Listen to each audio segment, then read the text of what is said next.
friends, welcome to Essentialfoodmaker. இன்னைக்கு நம்ம பார்க்க போறது டிஃபரண்டான டேஸ்டியான ஒரு சட்னி ரெசிபி பொடலங்காய் சட்னி. வாங்க எப்படி பண்றதுன்னு பார்க்கலாம்.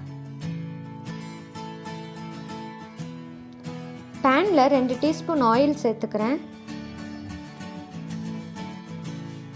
ஆயில் சூடானதுக்கு அப்புறம் 1 டீஸ்பூன் உளுந்தம் பருப்பு, 1/2 டீஸ்பூன் கடலைப்பருப்பு,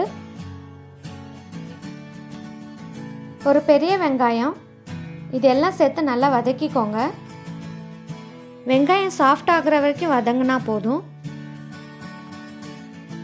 இந்த சட்னி இட்லி தோசையோட ரொம்ப டேஸ்ட்டாக இருக்கும். இப்போ இதோட 5 பல்லு பூண்டு சேர்த்து வதக்கிக்கிறேன். இந்த சட்னி ரொம்ப ஈஸியாக குயிக்காக செஞ்சிடலாம். இப்போ இதில் 5 வரமிளகாய் ஆட் பண்ணிக்கிறேன்.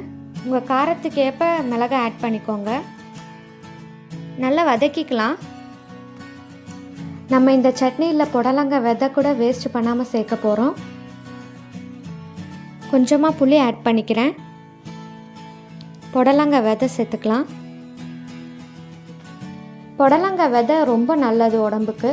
நீங்கள் இதை தனியாக கூட துவையலாக செஞ்சு சாப்பிட்லாம். இப்போ இதோட 2 மீடியம் சைஸ் தக்காளி கட் பண்ணி வச்சுருக்கேன். அதை இதோட ஆட் பண்ணிக்கிறேன். இதையும் சேர்த்து நல்லா வதக்கிக்கலாம்.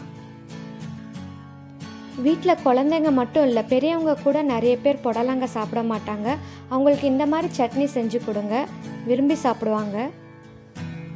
நான் இன்றைக்கி 1 மீடியம் சைஸ் புடலங்காவை சின்னதாக கட் பண்ணி வச்சுருக்கேன். அதை இதோட ஆட் பண்ணிக்கிறேன்.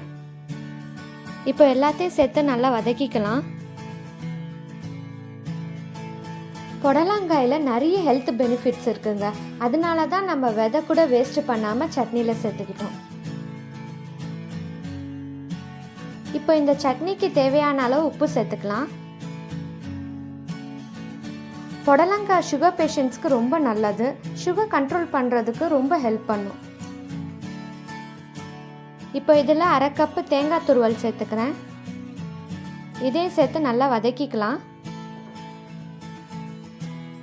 இப்போ புடலங்காய் நல்லா குக் ஆகிற வரைக்கும் 5 மினிட்ஸ் நல்லா வதக்கிக்கலாம். பிஞ்சு காயாக இருந்துச்சுன்னா ரொம்ப டேஸ்ட்டாக இருக்கும், ஈஸியாக குக் ஆகிடும். இப்போ லாஸ்ட்டாக கொத்தமல்லி கொஞ்சமாக ஆட் பண்ணிக்கிறேன். புளிப்பு, காரம், இந்த காயோட ஃப்ளேவர் எல்லாம் சேர்ந்து இந்த சட்னி ரொம்ப நல்லாயிருக்கும்.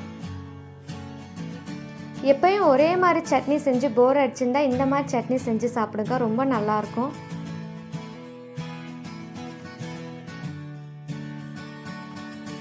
பாருங்கள், காய் இப்போ நல்லா வெந்துருச்சு. இப்போ இதை நம்ம ஆற வச்சு மிக்ஸி ஜாரில் சேர்த்து ஃபைன் பேஸ்ட்டை அரைச்சிக்கலாம்.